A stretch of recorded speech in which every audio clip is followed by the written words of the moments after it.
ఈసారి ఎన్నికల్లో అభివృద్ధి సమస్యలు ప్రధాన అంశాలుగా ప్రచారం సాగుతుందని అంతా భావించారు. అవినీతి ఆరోపణల చుట్టూ తిరుగుతుందని ఊహించారు.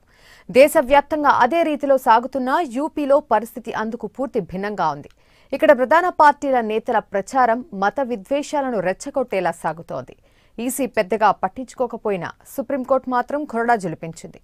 దీంతో ఈ ఈసీ దిగివచ్చింది. తన పరిధిలో ఉన్న శిక్షలు విధించి మమ అనిపించుకుంది.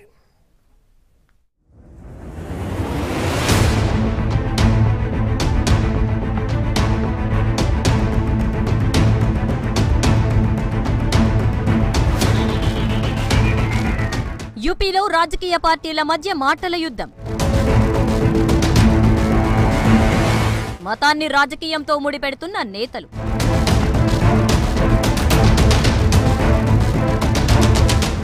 సీఎం యోగి వర్సెస్ మాయావతి. ఈసీ నోటీసులతోనూ మారని పరిస్థితి. ఈసీపై సుప్రీంకోర్టు ఆగ్రహం.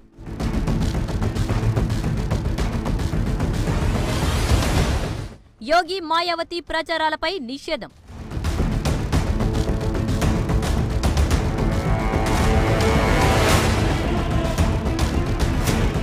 యూపీలో రాజకీయ పరిణామాలు అత్యంత వేగంగా మారిపోతున్నాయి. సుప్రీంకోర్టు ఘాటైన వ్యాఖ్యలు చేయడంతో ఎట్టకేలకు ఈసీ స్పందించింది. ఎన్నికల ప్రచారంలో హద్దు దాటిన వారికి శిక్షలు తప్పవంటూ హెచ్చరికలు పంపింది.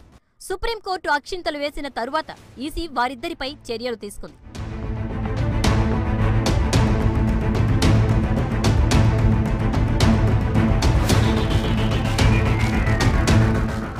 మతపరమైన విద్వేషాలు రెచ్చగొడుతున్నారంటూ ఇప్పటికే యూపీ సీఎం యోగి ఆదిత్యనాథ్ కి బీఎస్పీ అధినేత్రి మాయావతికి ఈసీ నోటీసులు జారీ చేసింది.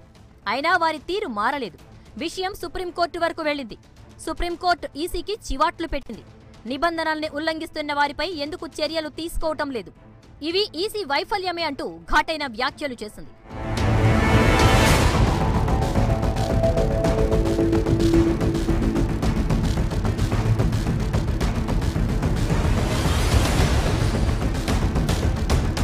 సుప్రీం వ్యాఖ్యలకు ఈసీ స్పందిస్తూ తమకు చాలా పరిమితమైన అధికారాలు మాత్రమే ఉన్నాయంటూ అధికారులు సుప్రీంకోర్టుకు తెలియజేశారు. క్రమశిక్షణ ఉల్లంఘించి రెచ్చిపోయే అభ్యర్థులను, వారికి మద్దతుగా మాట్లాడేవారిని అనర్హులుగా ప్రకటించేందుకు లేదా వారు ఎన్నికల్లో పోటీ చేయకుండా నిరోధించేందుకు తమకు ఎటువంటి అధికారాలు లేవని ఈసీ కోర్టుకు తెలిపింది. కేవలం తమకు నోటీసులు ఇచ్చే అధికారం మాత్రమే ఉందని స్పష్టం చేసింది. అయితే కోర్టు సీరియస్ కావటంతో ఈసీ తమ అధికారులపై మరోసారి దృష్టి పెట్టినట్టుంది. యోగి ఆదిత్యనాథ్ 72 గంటల పాటు అంటే 3 రోజులు ప్రచారం చేయకూడదంటూ నిషేధం విధించింది. అదే సమయంలో బీఎస్పీ అధినేత్రి మాయావతి 48 గంటల పాటు ప్రచారానికి దూరంగా ఉండాలని ఆదేశించింది.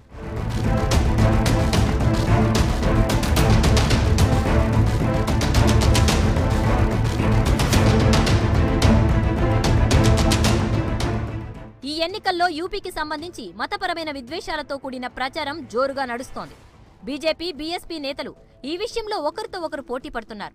మొదట యోగి ఆదిత్యనాథ్ ముస్లిం లీగ్ను ప్రమాదకరమైన వైరస్ అంటూ విమర్శించారు. ఆ వైరస్ కాంగ్రెస్ కి, ఎస్పీ బీఎస్పీ కూటమికి అంటుకుందంటూ తీవ్రమైన వ్యాఖ్యలు చేశారు. దీనికి సంబంధించి ఈసీ ఆయనకు నోటీసులిచ్చింది.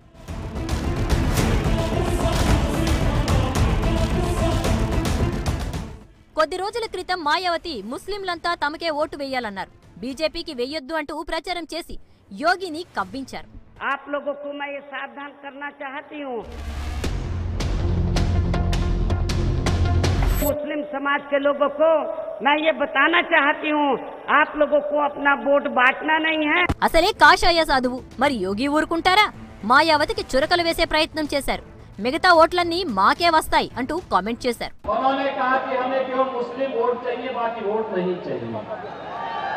మొత్తానికి ఈ వ్యవహారం కాస్త హిందూ ముస్లింల మధ్య వివాదంగా మార్చేసే ప్రయత్నం చేశారు. యోగి మాయావతి కలిసి పెను దుమారం సృష్టించే ప్రయత్నమూ చేశారు. యోగి అడుగు ఓ ముందుకేసి ఎస్పీ బీఎస్పీలకు ఆలీ మీద విశ్వాసం ఉంటే మాకు బజరంగ్ బలీ మీద విశ్వాసం ఉందంటూ వివాదాస్పద వ్యాఖ్యలు చేశారు.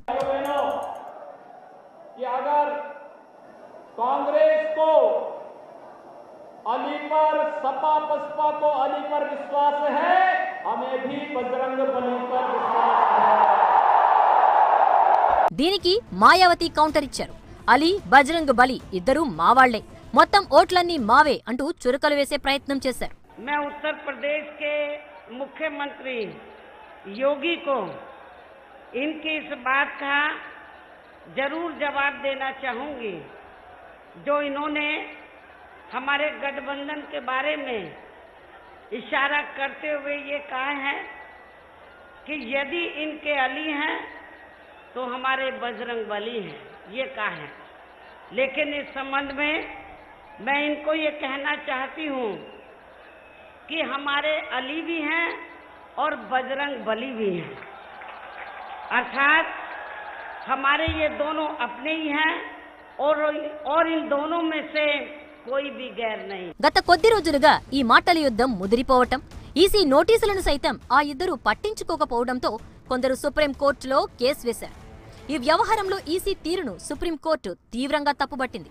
చర్యలు ఎందుకు తీసుకోలేదంటూ ప్రశ్నించడంతో ఈసీ వారిద్దరి ప్రచారాలపై నిషేధం విధించింది.